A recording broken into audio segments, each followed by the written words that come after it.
Cari maklumat dan berita politik yang bebas, kupasan yang tepat, panas. Dapatkannya secara eksklusif hanya di Jom Channel. Komitmen kami, pentasan berita Isnin hingga Jumaat.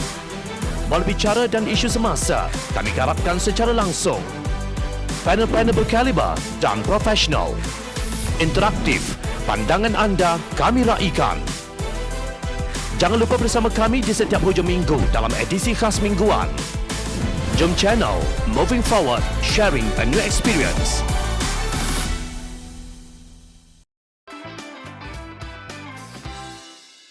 Adakah penjenayah lebih berkuasa di negara ini?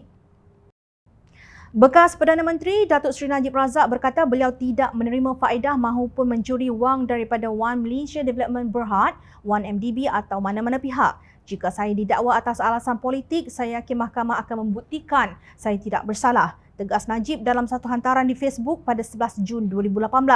Namun, pada 28 Julai 2020, Najib didapati bersalah oleh Mahkamah Tinggi Kuala Lumpur bagi kes penyelewengan 42 juta ringgit wang SRC International dan dijatuhkan hukuman penjara 12 tahun serta denda 120 juta ringgit. Keputusan tersebut bukan sahaja disahkan oleh Mahkamah Rayuan, bahkan Hakim Datuk Abdul Karim Abdul Jalil yang mengetuai panel 3 hakim dalam penghakimannya menegaskan itu hanyalah pengurusan kewangan dana awam yang buruk. Ia bukan sesuatu yang boleh dikatakan dilakukan demi kepentingan negara. Tiada kepentingan negara di sini, ia cuma memalukan negara. Katanya pada 8 Disember 2021.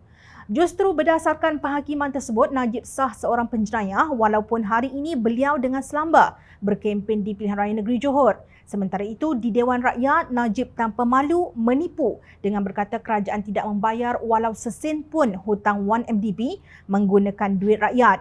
Bagaimanapun, beliau kantoi dalam penipuan tersebut apabila Menteri Kewangan Tengku Datuk Seri Zafrul Abdul Aziz mengesahkan hutang 1MDB setakat akhir Februari 2022 yang masih perlu dibayar bernilai 38.8 bilion ringgit, iaitu 32.3 bilion ringgit hutang prinsipal dan 6.5 bilion ringgit faedah hutang. Dewan Rakyat juga diberitahu pada bulan Januari lalu kerajaan sudah membayar hutang 1MDB berjumlah 13.3 bilion ringgit. Duit kerajaan maknanya duit rakyat. Takkan Najib yang pernah menjadi Menteri Kewangan tidak tahu? Timbalan Presiden Amanah Datuk Seri Salahuddin Ayub menegaskan UMNO BN mementingkan perut mereka sendiri dan tidak prihatin kepada rakyat. Beliau berkata demikian dalam program Bicara Semasa CD36 bertajuk PRN Johor, Tolak Kerajaan Pencuri, Punca Ketidakstabilan Politik Negara Selasa lalu. Kerana masa ini adalah masa rakyat masih lagi terkesan dengan COVID-19. Rakyat yang hilang pekerjaan, rakyat yang tidak dapat lagi hidup macam dulu.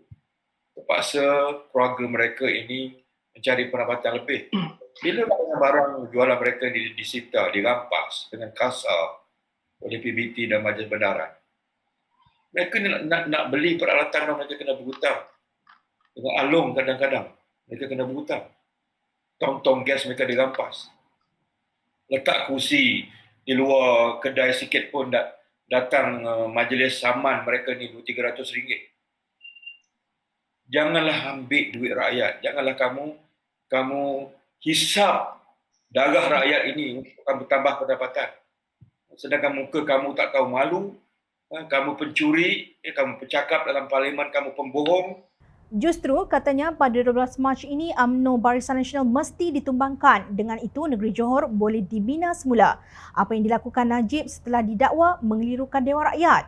Beliau diminta oleh Yang di-Pertua Dewan Rakyat Tan Sri Azhar Azizan Harun untuk mengemukakan penjelasan berhubung kenyataannya yang mengelirukan Dewan Rakyat itu. Namun Najib berkata beliau hanya akan hadir di Dewan Rakyat selepas Pilihan Raya Negeri Johor.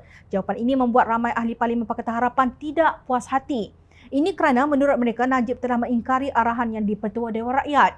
Maknanya ahli Parlimen Pekan itu telah melanggar Peraturan Mesyuarat Dewan Rakyat 43 di mana keputusan Yang di-Pertua Dewan Rakyat adalah muktamad berhubung pematuhan peraturan perintah berkenaan. Bagaimanapun Azhar berkata Najib tidak mengingkarinya kerana beliau yang memberi pelanjutan masa. Adakah Yang di-Pertua Dewan Rakyat akan memberi layanan yang sama jika ahli Parlimen tersebut daripada Pakatan Harapan? Jom kita hayati kata-kata bijak daripada Khalifah Ali bin Abi Talib radhiyallahu an. Kezaliman akan terus ada bukan kerana banyaknya orang-orang jahat, tapi kerana diamnya orang-orang baik. Jadilah pengundi yang bijak sekarang demi mengelakkan kezaliman di masa akan datang.